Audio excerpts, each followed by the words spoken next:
Factory में Amul butter कैसे बनाई जाते हैं और क्या आपने कभी नकली पनीर को बनते देखा है और इन दोनों में क्या सच में ऐसा भी मिलाए जाते हैं या कुछ और। तो सबसे पहले हम बात करते हैं अमूल बटर की। अमूल बटर भारत के सभी राज्यों में बहुत ही शौक से खाया जाता है। ब्रेड बटर हो या फिर गर्मागर्म पराठों पर अमूल का पिघला हुआ मक्खन, ये बटर हर खाने की शान को बढ़ा देता है। हर सुबह अमूल के बड़े बड़े टैंक्स विलेजेस में अमूल के बने मिल्क के कोऑपरेटिव सोसाइटी में 20 मिलियन लीटर दूध फैक्ट्री लेकर पहुंचते हैं, जहां पहुंचने पर दूध की जांच कराई जाती है और क्वालिटी असोर्ट करने के बाद ये दूध स्टोरेज टैंक में पंप कर दिया जाता है। अब इस दूध से बैक्टीरिया को अलग कर लिया जाता है और इसका सेपरेशन किया जाता है, जिससे क्रीम दूध से अलग हो जाता है। अब इस क्रीम को 8 घंटों तक 14 डिग्री सेंटीग्रेड पर मैच्योर करा जाता है। उसके बाद ये क्रीम चर्नर में जाती है, जहां इसको बहुत तेज आरपीएम पर घुमाया जाता है, जिससे बटर और मट्टा अलग हो जाता है। निकले हुए बटर को एक साथ गुथा जाता है, जिससे वो आपस में जुड़ जाए और फिर इसे ब्लेंडर में भेजकर इसमें थोड़ी सी मात्रा में नमक मिला दिया जाता है, जिससे अमूल बटर अपना नमकीन टेस्ट मिलता है। अब मक्खन बनकर तैयार है, इसलिए अब इसका सैंपल लिया जाता है और बारीकी से उसकी क्वालिटी चेक करी जाती है। क्वालिटी पास होने के बाद इस बटर को पेकिंग के लिए आगे भेज दिया जाता है। यहाँ एक मशीन बटर पेपर को बिछाती है और एक बड़ी नोजल के जरिए बटर निकलकर इस पेपर पर इस एंगल के शेप में काट दिया जाता है और दूसरी मशीन पैक कर देती है। इस तरह आपका अमूल बटर बनकर तैयार हो जाता है।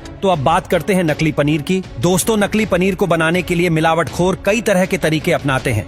सबसे पहले हम जानते हैं कि किस तरीके से सिंथेटिक तरीके से पनीर को फैक्ट्री में बनाया जाता है। नकली यानी सिंथेटिक पनीर को बनाने के लिए सबसे पहले शुद्ध क्वालिटी के दूध से क्रीम को निकाला जाता है और दूध में से क्रीम को तब तक निकाला जाता है जब तक दूध में से ये सभी तरह के पौष्टिक तत्व खत्म ना हो जाए और दूध बिल्कुल बेकार हो जाए। दूध से जब क्रीम निकल जाती है तो वो किसी भी लायक नहीं बचता। एक हिसाब से वह दूध बिल्कुल खराब हो चुका होता है, पर मिलावटखोर इसी दूध से पनीर को बनाते हैं। जब दूध को उसकी क्रीम से अलग कर दिया जाता है तब यह दूध सिंथेटिक दूध कहलाता है, जिससे नकली पनीर बनाने के लिए आरा लॉट को इस्तेमाल में लाया जाता है। यह वही आरा लॉट है जिसका इस्तेमाल जगह जगह पर बिकने वाले आलू की टिक्की बनाने में इस्तेमाल किया जाता है। इस सिंथेटिक दूध में आरा लॉट को इसलिए मिलाया जाता है ताकि यह गाढ़ा हो सके, क्योंकि पनीर बनाने के लिए गाढ़े दूध का इस्तेमाल होता है। जब इन सभी चीजों को मिलाकर बनाया गया मिक्सचर पूरी तरीके से गाढ़ा हो जाता है तो इसमें से पानी को निकाल लिया जाता है और सूखने के लिए रख दिया जाता है।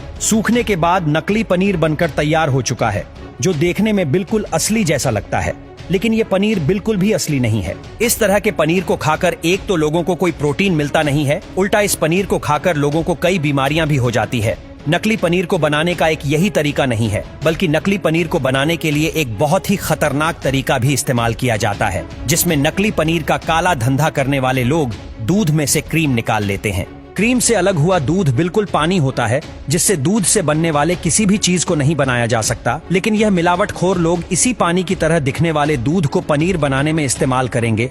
जैसा कि क्रीम निकालने के बाद दूध बिल्कुल पानी की तरह हो जाता है, तो इस दूध को गाढ़ा बनाने के लिए इस दूध में सोडियम कार्बोनेट को मिलाते हैं, जो इस दूध को गाढ़ा कर देता है। लेकिन आपको बता दें कि भले ही दूध गाढ़ा हो जाता है, लेकिन दूध में किसी भी तरह के पौष्टिक आहार नहीं बचते। अब इस दूध को एक बड़ी सी कढ़ाई में डालकर धीमी आंच पर उबाला जाता है, जिससे ये दूध और भी ज्यादा असली लग सके। इसके बाद इस दूध में पाम ऑयल और बेकिंग पाउडर को डाला जाता है। ये सब मिलावट करने के बाद पनीर बनकर तैयार हो जाता है, जिसे बड़े बड़े होटलों और ढाबों पर भेज दिया जाता है। आपको जानकर हैरानी होगी, कई मिलावटखोर तो नकली पनीर को बनाने के लिए केमिकल्स का भी इस्तेमाल करते हैं, जो इससे भी ज्यादा घातक पनीर होता है। जल्दी पैसा कमाने के चक्कर में कुछ लोग नकली पनीर को बनाने के लिए पानी और रिफाइंड ऑयल का इस्तेमाल करते हैं और इसमें तरह तरह के केमिकल्स मिलाकर फेक पनीर को तैयार कर देते हैं। ऐसे में आइए जानते हैं कि आखिर नकली पनीर को पहचाना कैसे जाता है और आप कैसे नकली पनीर को खरीदने से बच सकते हैं। नकली और असली पनीर में काफी अंतर होता है, जिसे आप आसानी से पहचान सकते हैं। असली पनीर जो होता है